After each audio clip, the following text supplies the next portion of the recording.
Hey fam, my name is Sumisola Adeyemi, as you already know. Welcome to our YouTube channel, the Hey Fam. So I know it's been like God knows how long. We've missed 2 weeks of YouTube video, and the culprit really is life. We've been busy doing a lot of stuff that means a lot to our hearts, and so in that light, I will be sharing some of the stuff we've been busy with, which is non-profit work. So some of you may know that I co-founded a non-profit 2 years ago. I will be sharing how I stumbled upon starting a non-profit, what the non-profit is about, and all of that good stuff. Let's get into it. To accompany us with our conversation today, I have watermelon on my side. So if you see me crunching, it's because I'm snacking on watermelon. Anyways, let's get into it. So non-profit work, what does that mean? I know to most people they call it NGO, non-governmental organization. In the US, it's basically classified as a non-profit. Basically work that you do that doesn't put money in your pocket, no profit, right? I know a lot of question I get is how did I stumble upon non-profit work? Sincerely, it's a whole lot of story. It's a very long story, and I don't know if it's one I want to share today. I want to keep this video short and sweet, but high level summary is I was in college. I was studying for one of my final exams, so I didn't go to church on that day. I did church online. I was watching this service online, and the pastor came from the UK, and it was just, I don't know, you know how people say they gave their life to Christ from watching the pastor on TV. I think that was somewhat the way it felt. This guy was talking, he was from the UK. I just felt that pull, like, Sumi, you need to go to church. Luckily it was like a 3-day program, so they had service the very next day. Excuse me. So I went to church the next day, and I was like, there was just a pull. The Holy Spirit was just really strong. There was just a pull. Backtracking before that, in about 2021, I got my job 7 months before graduating college. So I thought I was made, right? I was sewing on the side. During COVID, I made so much money from tailoring, but I was like, oh, I'm made, I got my job, I'm good to go. But then I felt this impression in my heart to convert my tailoring tiny little gig into a non-profit. And it was a whole elaborate vision, which I'm not going to share because obviously I'm still pursuing it and praying to God it come to fruition. It was just really clear in my brain. But I think my first impression was non-profit work. Like, what is that? Like, the job I got is known for being notorious in terms of like work-life balance. So you're going to be like on your career for the next few years, and I was prepared to go into that line of work. So I was like, I won't have time for that. And I was just like struggling within my spirit before watching this pastor. Now back to the pastor. I went to church the next day, which was Monday. It was an evening service. The pastor kept on and on. The spirit of this was just like so strong. I felt the Holy Spirit so strong, and I knew when God is coming for you. I knew God was coming for me, but I couldn't really pinpoint it. So we're just doing the service and doing my own thing, and then I was praying and crying. I usually like pray in the spirit when I don't understand. I don't know why. I was just like praying in the spirit. And for people who are watching this and you guys are like, girl, what are you talking about? It's very Christian-y. You have to have a relationship with God to somewhat understand my path to non-profit. And I think it's one that needs to be shared irrespective of your spiritual background. So I'm sorry if you're like, what are you talking about? That's just my journey, and I need to be true to the story. Anyways, back to the church event. I was praying and crying, and I should really say shout out to my church in San Luis Obispo, California, where I went to school, Agape Slow. Just providing a space for a young college student to find their path in life. I think that's what churches are called to do. And so I'm just really, really grateful for that community I had there. So anyways, I was just praying and doing my own thing and crying. I was just praying in the spirit, almost like loudly. I feel like my mind was like, why can't I control my tears, and like just crying and just, I was just wailing. And I didn't know, my mind was active, but I couldn't just stop. I was just like smitten. I was just like crying a lot and like just praying and praying and praying. Anyways, that ended. I didn't get any clarity in my spirit. Usually when that happens, I go home with my Bible something, and then the clarity comes. I didn't get any clarity in my spirit, and I was like, okay, whatever. And then towards the end of the service, the pastor goes, somebody you're supposed to do something for your country, and you've been like wrestling. God just wants your yes, just do it. no matter how hard, just obey God and just do it. You guys, it's like my tears started on another level. I started crying again, like it took a pastor from the UK to come to the US to convict me that God has been talking to me for the past few months, to start this non-profit. So in 2021, when I originally got a vision, I had, just like registered the non-profit, like whatever. I registered it, read up on it, took some classes on how to, incorporate a non-profit, did that. And so come 2022, I knew I needed to say yes. I needed to do it afraid, no matter what that was going to look like. And so I was in the process of like saying yes. I feel like Moses, how God was going to send Moses, and then it was like, oh, I can't talk or whatever, and then it was like, whatever, I'll send you Aaron to help you. I feel like that sometimes, because right in the middle of all of that, trying to figure out what this means for me, I met my co-founders, Laura and Kim, which are totally God sent. So one of my co-founder is from Zimbabwe. She literally was born in Zimbabwe, went to France for high school, came to the US for college. What are the odds, right? I was born in Nigeria, which is West Africa. Zimbabwe is South Africa. Somehow we met in the US. My other co-founder was born and raised in Germany, went to undergrad in another state in the US, and then came to California for a master's program. And so what are the odds? Germany is in Europe, right? Somebody from Europe and somebody from South Africa meeting somebody from West Africa, all of us meeting in the US to start this non-profit.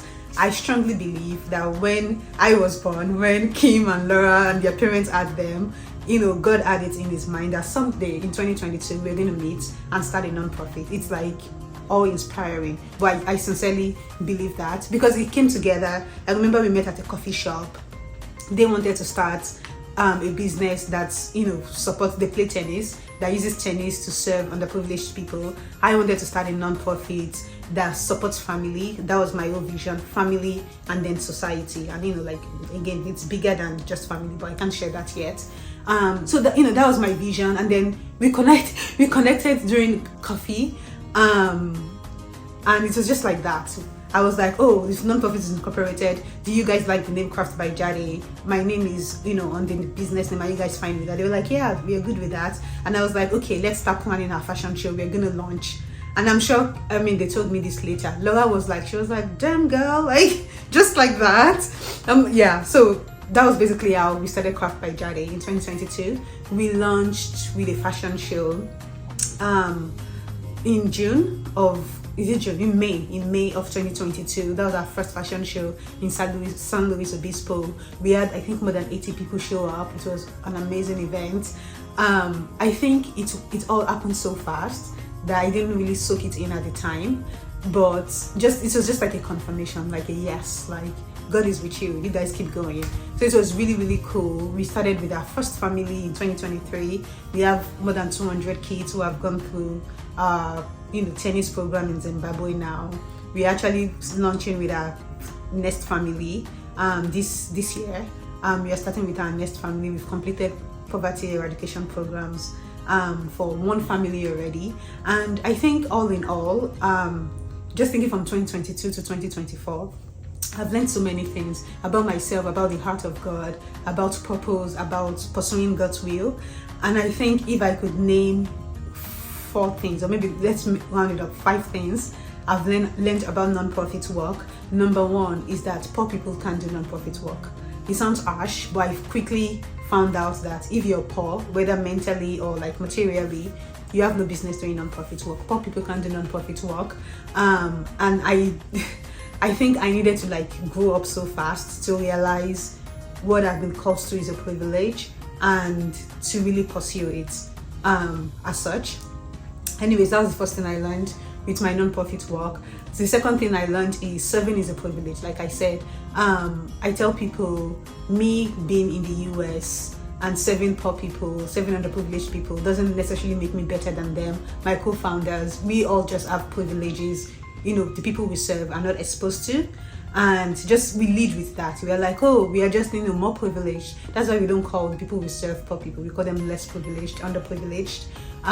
Just because we have so many influences in our lives. My co-founders had parents who could send them to tennis training. I had a father who could bring me to the US. I had access to education, quality education, who could afford me like my job, my career, so many things. So just poor people are just usually underprivileged, full stop. Another thing I learned just through the course of my non-profit work personally is that you need to serve one audience. And I spoke about our fashion show in Slow, which was like an immense success for us, just being college students and our first timers. We did another fashion show in Dallas last year, and I won't call it a failure. I don't think it was a failure, but the turnout was so low. It was so discouraging. There's so much work that goes into creating a collection. Every fashion show, we create a collection. We try to tell the stories of our beneficiaries, and we felt like we did all the work. We made all the noise, but the turnout was just low. And I think God really took me from that event and put me in like a secret place and just basically drilled into me the fact that I'm serving one audience, which is God. When I was in church crying hysterically and like having my moment with the Holy Spirit, it wasn't a community. It wasn't like my father was there, my mother was there, my husband was there, people were there and like watching God deal with me. It was just me and God. So purpose is somewhat intimate like that. Obviously you need people to come alongside you. You need people to like share your flyers and tell people about the work you're doing, and God will send those people. But when it comes down to it, your fulfillment and your purpose, your joy and your yes shouldn't come from the appraisal of men. It's really one person. And if it takes only God to say you did good, that should be enough. And that has been a journey of 2023 to now, of me growing. And like, sincerely, as at last year, if anybody told me we're going to do another collection, I would be like, no, I'm done. So I feel like I went through the valley of the shadow of death in terms of non-profit work and came out, and I'm just really grateful that I was able to learn from that situation. So that's something else I learned for the audience of one. That's the third thing I've learned. The fourth thing I've learned is you need people. You need people. You need people. I know they're like that colonial mentality of I want to be Oga. Sorry if you don't know what that means. Basically, I want to be boss, MD, CEO, chief co-founder, all of that razzmatazz. You need people. You need people to fulfill purpose. I think the prayer should be God should send people after his own heart to pursue the mission with you. You absolutely need people. Emmanuel, as being my husband, has been just phenomenal. Just again, marrying the right person to someone who can be like, just go, like just do it, and who is not intimidated by the work God is doing in your life. And also like propelling you. Like we have a budget in our family for the non-profit work. There's a whole part of non-profit finance which I'm not going to go into in this video, but just having somebody who supports the mission, and even when all things fail, somebody who is like, keep going, keep going, keep going. So I think that's really important.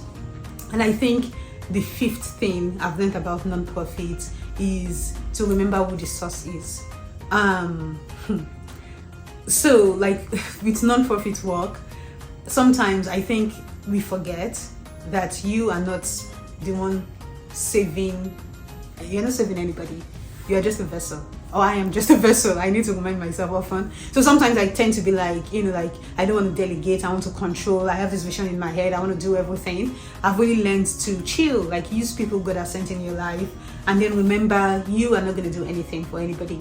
It's just God using you. I think the way I think about it is like, being animated. When you see a leaf just dancing, the leaf is not necessarily the leaf that cannot dance on its own. It's because of the wind blowing the leaf, and it's what animates the leaf that makes it dance. So I feel like God is that wind blowing my leaf and making me look like, oh, the leaf is dancing and I'm cool and whatnot.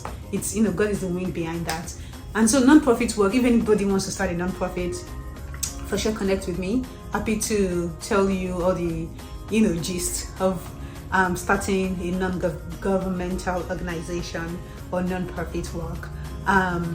With that being said, we have a fashion show coming up, the third one in Dallas again, bigger and better than last year, God willing, coming up in Dallas, Texas. And the tickets are $100 for VIP, that's front row, and $75 for the seats after second row. I would like to give tickets out for free to anybody who wants it. Obviously you have to be based in Dallas because it's a Dallas fashion show, right? So if you want tickets, basically just post the flyer we are going to post a flyer on the AFAM Instagram. Post the flyer, on your story, and just tag at the AFAM, and say one thing you got from this video. Obviously you need to watch the video, post the flyer on your Instagram, and then tag us, and we'll send you a free ticket via email, and you get to meet me, which is really cool, I guess, hopefully for you. Emmanuel will be there too. Anyways, thank you so much for watching this episode. I know we kind of went deep. Not every time come and stay in front of the camera and gist. We think we are legally back to our YouTube channel, so we'll continue this next week. But thanks for watching, and enjoy the rest of your week.